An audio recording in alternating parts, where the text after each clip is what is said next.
আপনার লম্বা ক্যারিয়ারের কথা আসছে, প্রায় 20 বছর আপনার 100টা টেস্ট। এই পুরো জার্নিতে আপনার ক্যাপটা আপনার সঙ্গে ছিল, এটা আপনিও কয়েকদিন আগে একটা পোস্ট করেছেন, সেখানে উত্থান পতনের সাক্ষী আর কি আপনার ক্যাপটা। সেই ক্যাপটা যে আপনি এতটুকু পর্যন্ত নিয়ে আসবেন, এটা কি ক্যারিয়ারের শুরুতেই চিন্তা করেছিলেন? আর এত ছোট একটা জিনিস অনেক সময় হারিয়ে যেতে পারে, অনেক কিছু হতে পারে, মানে এটা আপনি ক্যারি করার কোনো গল্প আছে কিনা বা কখন থেকে?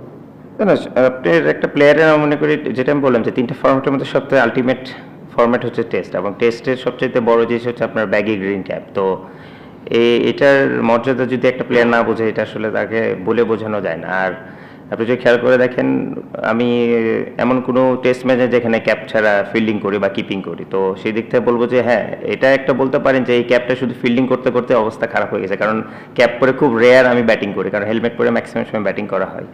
But that's one of my symbol. তো আমি মনে করি যে এটা অনেক বড় একটা পাওয়া আমার জন্য, এবং hopefully till death I will carry this.